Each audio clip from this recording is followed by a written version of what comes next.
Do you know that the death of Sri Ram's beloved brother Lakshmana ji was a mysterious event? Do you know why Lakshmana ji had to die before Sri Ram? And the biggest thing, do you know that all this was part of a divine plan in which Yamraj himself was involved? Today I am going to tell you such a secret story of Ramayana that very few people know. This story will bring tears to your eyes and force you to think about how divine powers work in our lives. Namaste friends, welcome to our channel. Today we are going to talk about the most sorrowful event of Ramayana, the end of Lakshmana ji's incarnation. This is that story which is described in the Puranas but about which very few people know. This is not just a story of death, but it is an extremely deep story of divine order, devotion, sacrifice and duty. Most people know the story of Ramayana only up to the Lanka war. But what happened after that? Sri Ram returned to Ayodhya, ruled the kingdom, but then how did they return to their divine abode? And the most important thing, what happened to Lakshmana ji? Today we will solve all these mysteries. First, we need to understand who Lakshmana ji was. Many people do not know that Lakshmana ji was not only Sri Ram's brother, but he was the incarnation of Sheshnag. Sheshnag is that divine serpent on whom Lord Vishnu rests. This is not an ordinary thing. This is the foundation of the entire cosmic order. In Vaikuntha, when Lord Vishnu rests, he lies on the bed of Sheshnag. Sheshnag's entire existence is dedicated to serving his Lord. He is a divine serpent with thousands of hoods, who holds the entire universe on his hoods. His devotion is so deep that he cannot stay away from his Lord even for a moment. When Lord Vishnu decided to take the Ram avatar, Sheshnag also wanted to come to earth with his Lord. But in what form would he come? He wanted to come in such a form where he could continuously serve his Lord. That's why he incarnated as Lakshmana. He was always with Ramji. In the 14 years of exile, not even for a day did he separate from Ramji. He left his wife Urmila, sacrificed his comfort, even sacrificed sleep. He had told the goddess of sleep that he would not sleep for 14 years so that he could protect Ram and Sita ji. All this was not just brotherly love, it was the divine devotion of Sheshnag. He knew who he was and what his duty was. His entire life was based on one principle: service to his Lord. Now let's know what happened after the Lanka war. When Sri Ram returned to Ayodhya, he established an ideal kingdom which we call Ram Rajya. This was not just a political system, but it was a complete social system based on dharma. In Ram Rajya, no person was unhappy. There was no poverty, no disease, and most importantly, no injustice. Every person performed their duties according to their varna and ashrama. Brahmins engaged in study and teaching, Kshatriyas protected the subjects, Vaishyas engaged in trade, and Shudras served. But there was no discrimination. Everyone respected each other. Sri Ram expanded his rule so much that his empire spread throughout Bharatvarsha. He made his brother's sons kings in various provinces. Bharatji's sons got the Gandhar region, Lakshmanaji's sons got the eastern regions, and Shatrughnaji's sons got the western regions. Thus, the entire empire ran like a family. During this period, natural disasters also did not occur. Rain came on time, crops were good, animals and birds were also happy. Even violent animals did not harm herbivorous animals. This was the miracle of Ram Rajya. But amidst all this, there was one thing that always remained in Sri Ram's mind. He knew that all this was temporary. He knew that the purpose of his incarnation was being fulfilled and soon he would have to return to his divine abode. Amidst this prosperity of Ram Rajya, an event occurred that changed everything. This event was Sita ji's merging into the earth. This event was so sorrowful that after this, Sri Ram's mind was not at all interested in worldly affairs. What happened was that someone in Ayodhya expressed doubt about Sita ji's purity. Although Sri Ram knew that Sita ji was completely pure and had already undergone the fire test, still respecting the feelings of the subjects, he sent Sita ji to exile. Sita ji gave birth to Lava in Kush in Valmiki's ashram. Both these sons grew up to become great warriors. One day when Sri Ram performed the Ashwamedha Yagna, Lava Kush caught the horse of the Yagna and fought with Ram's army. They were victorious in this battle. When Sri Ram came to know that these were his own sons, he was very pleased. He asked Sita ji to come back, but this time Sita ji put a condition. She said that if she was truly pure, then Mother Earth should embrace her in her lap. And then that scene occurred which made all of Ayodhya cry. The earth split and from it emerged a golden throne on which Mother Earth was seated. Sita ji sat on that throne and the earth absorbed her into its womb. Sri Ram kept shouting, kept crying, but Sita ji did not come back. From that day onwards, Sri Ram's mind became completely detached from the world. Great He king. understood that the time of his incarnation was coming to an end. Sometime after Sita ji merged into the earth, a unique event occurred in Ayodhya. One day an old sage came to the court. One condition, Sri Ram, shall be imposed upon thee. There was supernatural brilliance in his eyes and mysterious seriousness on his face. He requested Sri Ram to meet him in private.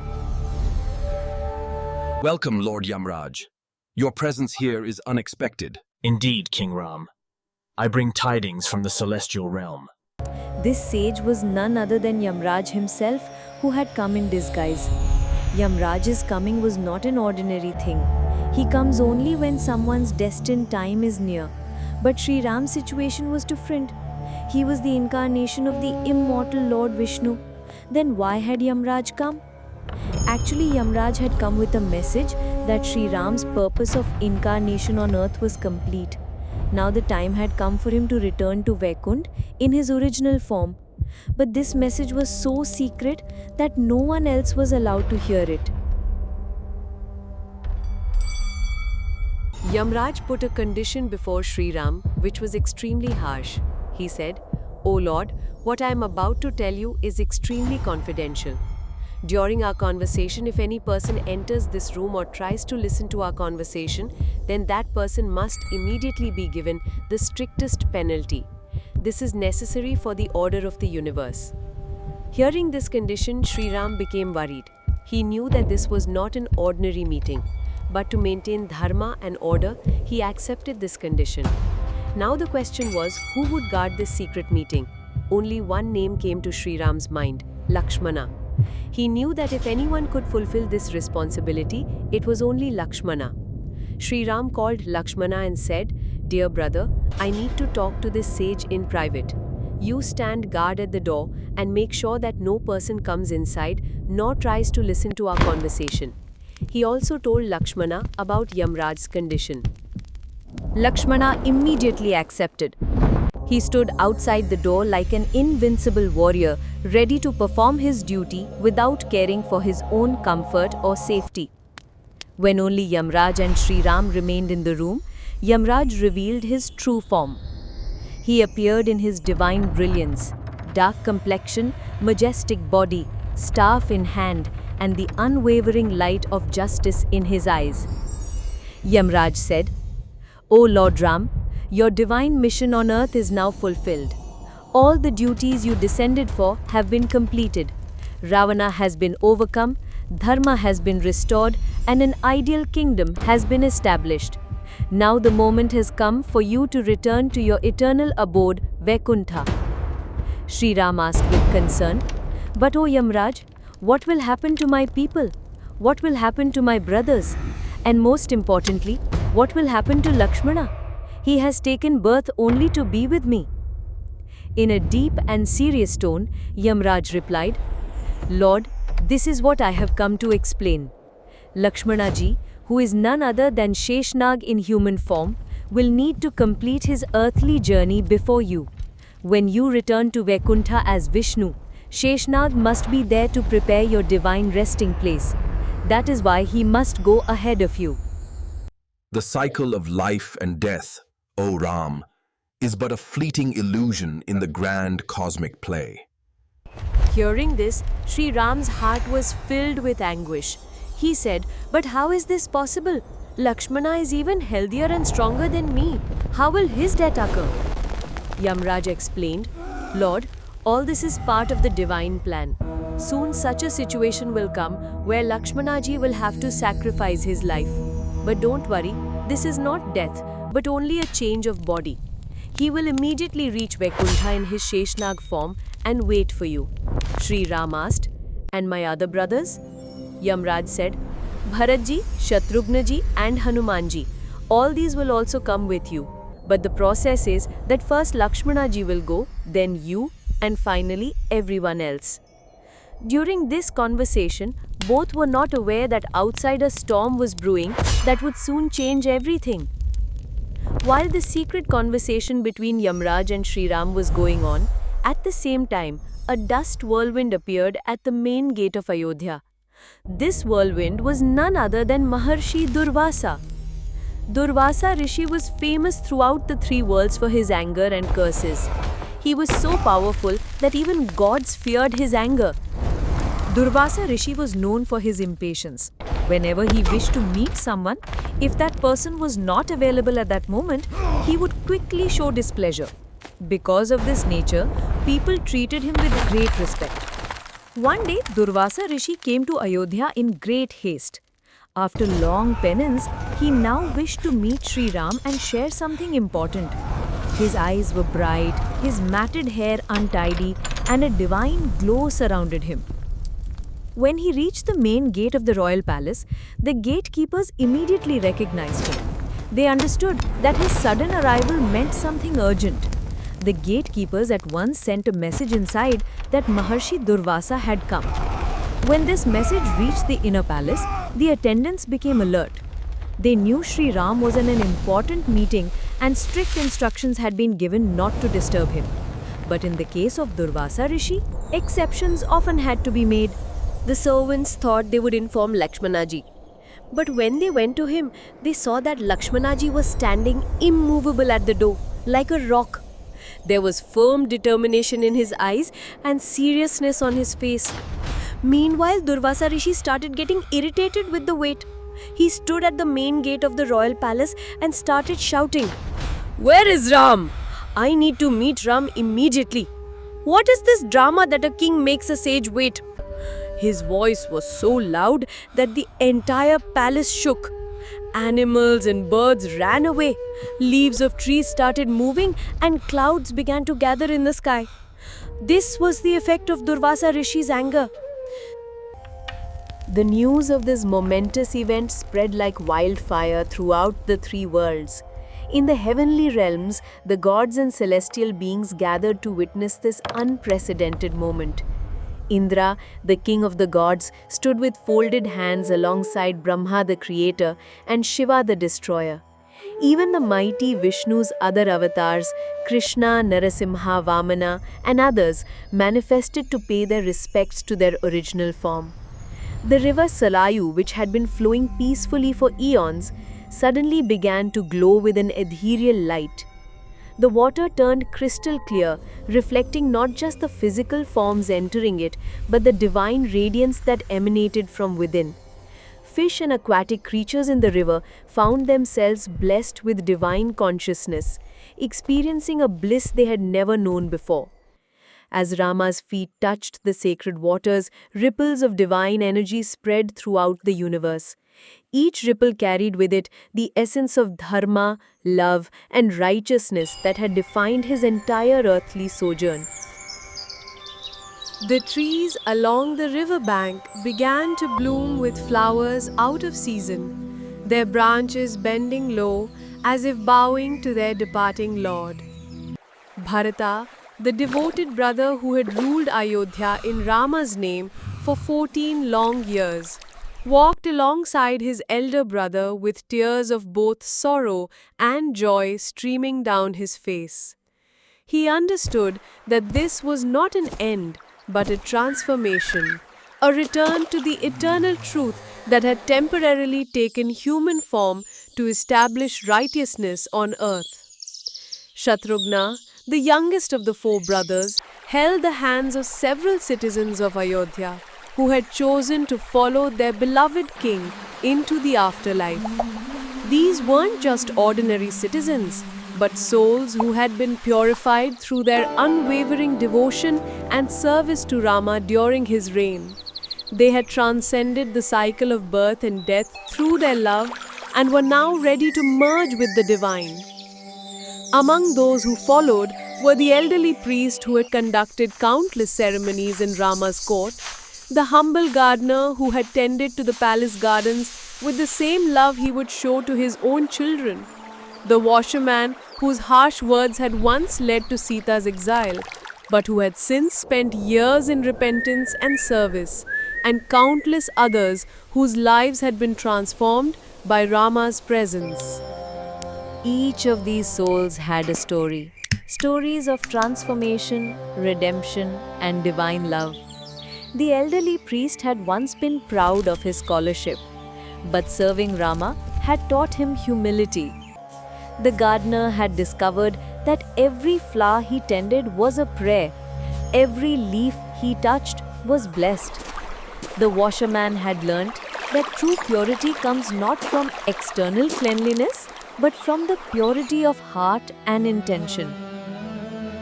As they waded deeper into the river, these devoted souls began to experience visions of their past lives, how they had been connected to Rama through various incarnations, how their souls had been drawn to him across lifetimes, and how this moment was the culmination of their spiritual journey spanning countless births. The river Sarayu began to reveal its true nature. It wasn't just a physical river, but a divine stream of consciousness that flowed between the material and spiritual worlds. As the group moved deeper, the boundary between the earthly realm and the divine realm began to dissolve. Hanuman, the greatest devotee, had been watching from the riverbank, his heart torn between his desire to follow his beloved Lord and his duty to remain and serve those who would continue to worship Rama in his absence. Tears flowed down his mighty cheeks as he chanted Rama's name, each repetition creating waves of devotion that reached the heavens. Suddenly Rama turned back toward the shore and looked at Hanuman with infinite compassion. Without words, he conveyed his message that Hanuman's service was eternal, that he would remain as long as Rama's name was chanted anywhere in the universe, that his devotion was so pure that he had already transcended mortality. As the divine group continued their journey into the deeper waters, the very fabric of reality began to shift. The river started flowing upward, defying all natural laws, carrying the divine forms toward the cosmic realm. The water transformed into liquid light, each droplet containing within it the essence of infinite universes. Angels and celestial musicians appeared in the sky, their melodious songs creating a symphony that had never been heard before and would never be heard again. The Gandharvas played divine instruments while the Apsaras danced in perfect harmony, their movements creating patterns in the cosmic ether that spelled out the glories of Rama's earthly deeds. Lord Brahma himself descended from his realm, carrying in his 4 hands the Vedas, which began to recite themselves in praise of the departing Lord. The sound of Om reverberated through all dimensions, and within that primordial sound, the name Rama echoed infinitely. Even as he was departing, Rama continued to teach through his actions. Every step he took in the river became a lesson in surrender, in the temporary nature of all physical existence, and in the eternal nature of the soul's relationship with the divine. The citizens of Ayodhya who remained on the shore witnessed miracles that would be spoken of for generations. Blind people regained their sight as they caught glimpses of Rama's departing form. The deaf began to hear the celestial music. The sick were healed, and the elderly felt their youth returning, not in body but in spirit. But perhaps the greatest miracle was the transformation of hearts. Even those who had harbored negative feelings, jealousy or resentment, found these emotions dissolving in the presence of such pure divine love. The entire city of Ayodhya became purified, its very stones and dust blessed by the feet of the departing Lord. As Rama moved deeper into the cosmic stream that the river had become, he turned one last time toward the world he was leaving behind. His gaze encompassed not just the present moment, but all of time, past, present, and future. He saw every soul that would ever be born, every heart that would ever call out his name, every tear that would be shed in his remembrance. With infinite compassion, he made an eternal promise that he would return to any heart that called him with sincere devotion, that his presence would never truly leave the world, that in every act of righteousness, every moment of love, every instance of sacrifice for others, he would be present. The promise extended beyond individual souls to the cosmic principle itself. Whenever dharma would decline and adharma would rise, whenever the innocent would suffer and the wicked would prosper, whenever the world would need guidance and protection, the divine consciousness that was Rama would manifest again in whatever form necessary. As the divine group reached the deepest part of the cosmic river, their physical forms began to merge with pure light. Rama's form expanded to encompass the entire universe, while simultaneously becoming more intimate and personal than ever before. He was everywhere and in everything, yet accessible to every individual heart that sought him. Lakshman, who had arrived earlier in his form as Adishesha, welcomed his beloved brother with joy that lit up entire worlds. The meeting was not only of two brothers, but of two aspects of the same divine being, the protector and the protected, the server and the served, the devotee and the beloved. Bharat and Shatrughna also joined in their eternal forms, completing the divine group that had come to earth for the rise of righteousness. Their human roles, with qualities of love, dedication, and sacrifice, became eternal parts of the divine play. Meanwhile, in Ayodhya, Love and Kush, crowned as rightful heirs, began their rule with wisdom and compassion inherited from their father. They knew they were not just ruling a kingdom, but carrying forward a sacred path, a way of life that placed truth above personal gain and the welfare of people above royal privilege. The palace, though now without its divine king, continued to radiate the same energy of peace and prosperity. Every room held memories that had become sacred.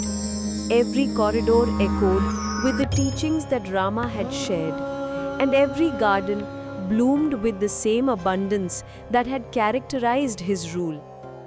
The people of Ayodhya found that their love for Rama, rather than diminishing with his physical departure, had grown stronger. They realized that he had never been confined to a physical form. He lived in their values, their actions, their relationships, and their commitment to truth and righteousness. In the cosmic realm, Rama resumed his position as the eternal Vishnu, but with the added richness of human experience. The memories of his earthly sojourn, the love of Sita, the devotion of Lakshmana, the loyalty of Hanuman, the challenges faced and overcome, all became part of the eternal divine consciousness. These experiences enriched the divine understanding of human struggles, making the Supreme more accessible to those who would seek Him in ages to come. Every prayer offered, every tear shed in devotion, every attempt to live righteously would be received with the understanding of one who had walked the same path. The story of Rama's earthly journey became the eternal template for the spiritual journey of every soul. The call to adventure, the trials faced, the companions found, the enemies overcome, the wisdom gained, and ultimately the return to the source from which the journey began. And so, the river Sarayu returned to its normal flow, but it was forever changed. Its waters now carried within them the memory of that divine departure, and those who bathed in it with devotion could still feel the presence of the Lord who had once walked into its depths. The story spread beyond the boundaries of Ayodhya, beyond the borders of kingdoms, beyond the limitations of time itself. It became the eternal story of divine love, of the relationship between the human and the divine, of the journey from ignorance to enlightenment, from separation to union. Across every age and every land where the tale was spoken, its promise remained. It returned not in form, but as a quiet presence that guides and cares without end. What seemed like an ending was truly a beginning, the beginning of a bond that no time or boundary can break.